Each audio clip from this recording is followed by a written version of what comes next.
আসসালামু আলাইকুম প্রিয় বার্সা ফ্যান্স, প্রিয় কুলার্স। নির্দিষ্ট কিছু কারণে পারফেক্ট ফলো আপ সম্ভব হচ্ছে না এবং প্রি সিজনটা অনেকটাই মিস করতে যাচ্ছি, এটা নিয়ে দুঃখ প্রকাশ করছি। তবে সিজনটা যত বেশি করে গড়াবে ফুল স্পিডে আরও একটা কামব্যাক করার চেষ্টা করব। কিছু ব্যস্ততার মধ্যে দিয়ে যাচ্ছে, সেটা কিছুদিনের মধ্যে ব্যাখ্যা করছি। আচ্ছা, যাই হোক, মূল টপিকটাতে চলে আসি। আরও একটা প্রি সিজন বার্সেলোনা কিন্তু স্টার্ট করলো এবং প্রি সিজনে আমরা ভিসেল কোবের পক্ষে প্রথম ম্যাচটাতে দেখলাম বার্সার কাছে আসলে ইয়াং ট্যালেন্ট একেবারে নির্দিষ্ট করে বলতে গেলে 17 থেকে 18-19 বছর বয়সের এই এজ ব্র্যাকেটের প্লেয়ার লা মাসিয়া থেকে আসুক কিংবা কোনো একটা ডিলের মাধ্যমে আসুক, আসলে কি পরিমাণ আছে। নিশ্চয়ই আপনারা গতকালকে 87তম মিনিটের সময় পেদ্রো ফার্নান্দেজ সারমিয়েন্তো কিংবা যাকে ড্রো ফার্নান্দেজ বলা হচ্ছে তার গোলটা দেখেছেন, মাঠের মধ্যে তার ড্রিবলিংগুলো দেখেছেন। এক কথায় 17 বছর বয়সী আরও একটা কিন্তু সাবলাইম ট্যালেন্টকে আমরা বার্সাতে দেখলাম। একই সঙ্গে রুনি ভার্জিকেও কিন্তু আমরা এখানে গোল করতে দেখেছি, মার্ক কাসাদোকে একটা কামব্যাক করতে দেখেছি। এটাই কিন্তু শেষ কথা নয়, লা মাসিয়াতে বিভিন্ন জায়গায় খেলছেন এমন আরও অনেক ফুটবলার রয়েছেন যাদের আসলেই যদি আমি নাম ধরে বলি লিস্টটা অনেক লম্বা হয়ে যাবে। যেমন এই মুহূর্তে জ্যান ভার্গিলি অথবা ইয়ান ভার্গিলির কথা মনে পড়ছে, অথবা দানি ফার্নান্দেসের কথা মনে পড়ছে। এমন অনেক অনেক ট্যালেন্টের কথা কিন্তু আসলে বলা যায় যারা ব্যাকআপ হিসেবে এই মুহূর্তে কিন্তু দলের সাথে যুক্ত হতে পারেন এবং লা মাসিয়া থেকে তারা যে ট্যালেন্টগুলো দেখাচ্ছেন তারা সেটা সত্যিকার অর্থে আসলে অন্যরকম।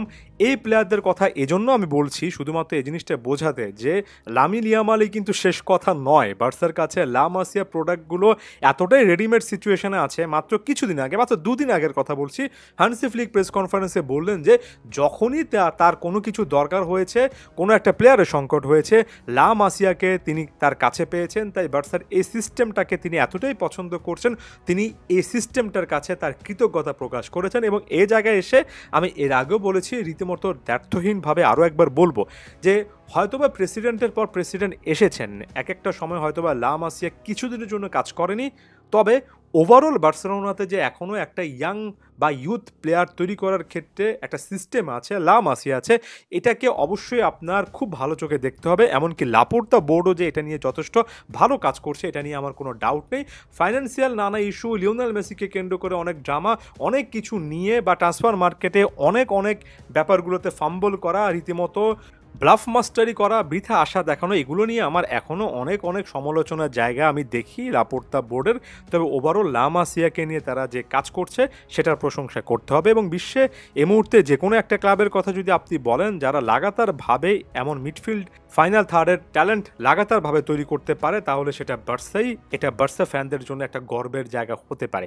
এই মুহূর্তে আরও একটা পজিটিভ সাইন হচ্ছে, কোনো একজন ইয়াংস্টার ফুটবলার তার বয়সটা যদি 17-18 হয় এবং তাকে কেন্দ্র করে যদি অনেক অমিত সম্ভাবনার কথা বলা হয় এবং আপনার যদি একটু ডাউটও থাকে যে তিনি তার লাইফস্টাইলের কারণে বা কিছু কারণে আসলে লাইমলাইটে আসতে পারবেন কিনা, তখন আপনার সমাধান হিসেবে মনের মধ্যে আসবে একজন বিশ্বমানের কোচ, এমন একজন ম্যানেজার যিনি একই সঙ্গে স্ট্রিক্ট হবেন, আবার একই সঙ্গে 17-18 বছর বয়সী প্লেয়ারদের আবেগের জায়গাটা বুঝবেন, তাদেরকে মেন্টালিও প্রিপেয়ার করতে পারবেন। হানসি ফ্লিকের থেকে এই মুহূর্তে বিশ্বে এই টাইপের প্লেয়ারদের জন্য বেটার কোচ কেউ হতে পারে না। ডাগ আউটে আমাদের কাছে এমন একজন কোচ আছেন যিনি কিনা 17-18 বছর বয়সে এই এজ ব্র্যাকেটের প্লেয়ারদেরকে পলিশ করে একেবারে ফাইনাল প্রোডাক্ট বানানোর জন্য আমার কাছে মনে হয় বিশ্ব সেরা, কিংবা অন্তত নির্দ্বিধায় বলা যায় অন্যতম সেরা। এই প্লেয়ারদের উপর নির্ভর করে আসলে বার্সা অনেকটুকু এগিয়ে চলবে। হ্যাঁ, তারপরেও অনেক ইফস অ্যান্ড বাটস থাকবে, অনেক বেশি করে চিন্তা থাকবে, ডিফেন্সকে কেন্দ্র করে অনেক আলোচনা সমালোচনা থাকবে, ট্রান্সফার মার্কেটে ব্যর্থতা নিয়ে অনেক কথাবার্তা আমরা বলবো।